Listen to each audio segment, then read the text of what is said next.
Everything that exists in R is an object.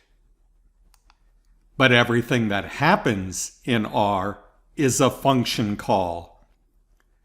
This means that functions are terribly important. Without them, none of us would use R. If all we had were objects to sit around and talk about and discuss and perhaps philosophize about at length, that might be interesting to some of us, but it wouldn't get us very far in terms of doing anything. We want to do, and everything that happens in R is a function call, so functions are what allow us to do in R. Normal functions are of the form function name, then parentheses, and inside parentheses are arguments. You may not always have arguments, but you'll have the parentheses even if there are no arguments inside of it, but you might have one or more arguments separated by commas. Functions tell R to act and potentially return a value. Not always, but potentially they can return a value. Let's take a look at the mean function as our very first example of a function. Now, really, that's not our first example. We've been using functions all through this presentation. And you may remember in my introduction, I told you that I can't really do one without bringing in the other. I can't really talk about objects without showing you functions. I can't talk about functions without bringing in objects. So we've been using functions in an informal sense all throughout these presentations. But now let's focus a little more on the functions themselves. So we're going to start with the mean function. And the most important thing that I can probably teach you right now is getting help on a function. Here's the way you can do it right within the R code. That question mark is itself a function. So that question mark is a function that says, give me some help. And the argument is mean. So when I click on this, what it does is it opens up here in the help screen information about the function mean. Now, I could also have done it this way. I could have gone up here to the help tab and typed in mean, and that would have given me the same result. So when we look at this function, what are we looking for? How do we read this help? Well, up here is the name of the function, mean. Base tells us that this is in base R, meaning that when you install R, it's available to you. If this says base, it's available. If the function is in a different package, it will give you the name of the package, and then you'll have to install that package in order to be able to use the function. That actually is the purpose and the power of packages, is that they contain a whole lot of functions that we can add to our base R. But the mean is in base R. This tells us that all it is the arithmetic mean. It gives us a brief description, and then it shows us what is required in terms of arguments.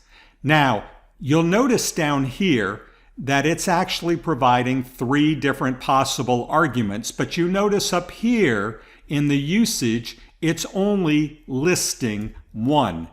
What that means is this is the only argument I really need. These others are optional. So if you want to read about the optional arguments, you can. But when you look at the usage, you have to start by seeing, what do I absolutely need? Well, what I absolutely need is X, and it says X should be an R object. Well, the simplest object that I can think of to put into mean is a vector of data. And then it will give me the mean of that data. So down here, it will tell you what it's going to return to you as a value. It will provide some references, and it provides links for other things we can go look at. For instance, here's one called col means. which is going to give us the mean of a column of numbers. That might be interesting at some point. But right now, our main purpose is to look at the help function for a function. So the question mark is a very powerful function providing help that helps us know what we have to contribute to our function in order for it to do what we want it to do. So let's do that. So here, I'm going to close this down. Actually, I'm going to open it back, but I'm going to do it with the environment. So here, I'm going to go ahead and load a vector of data. We know that this is type double. And so I have my double values, my real numbers in this vector. We can see it now in our environment. Before I actually calculate the mean of these data, let's see what the class is of mean, because remember, everything in R is an object, and therefore this must have a class to it. And it does. The class of mean is function. You'll recall I recently told you that not all objects are data structures. Here's an example. Here's an object that is not for the purpose of storing data. It's for the purpose of storing commands. In essence, you can think of it like a script that someone else wrote. That, in fact, is exactly what it is. Someone wrote a script that would calculate the mean, put it into this function, named it. You're going to learn how to do this in a couple weeks. They named this function mean, and then once we had this function available to us, which it was available in base R, we can now use it to calculate the mean of our data. So it is an object called mean. So I'm going to calculate the mean of my data right here, and I'm going to put it in my data mean. So let's do that. Look down here. We now have a new object we created with the name that I gave it, my data mean, and here's the value inside of that object, 5.3. So I have not only calculated the mean, but I've stored it in my data mean. I could have just done it like this, mean my data, and not stored it, and just had the console show me that the number was 5.3. The class of my data mean is numeric.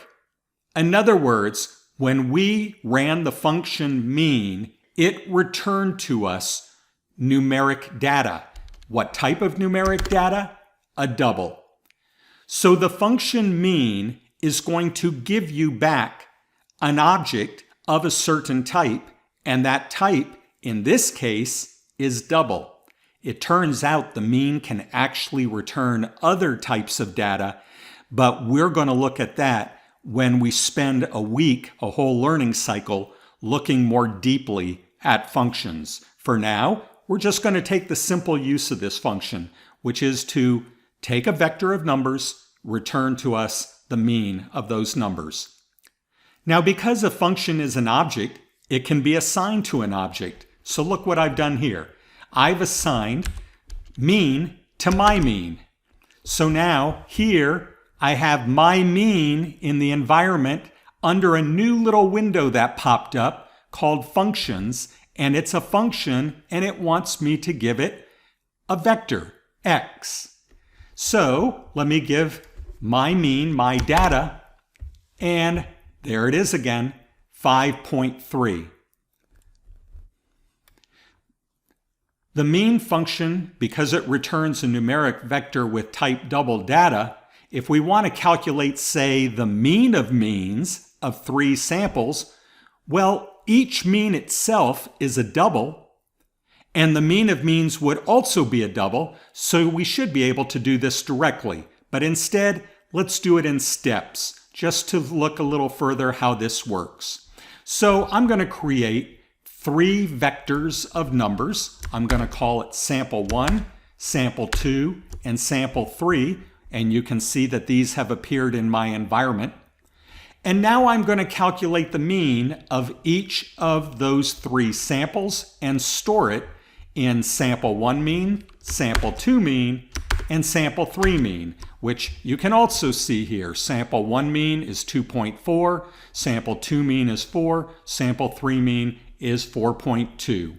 What if I want the mean of the means? This sounds a lot like sampling distributions, which you should know about from your first statistics course.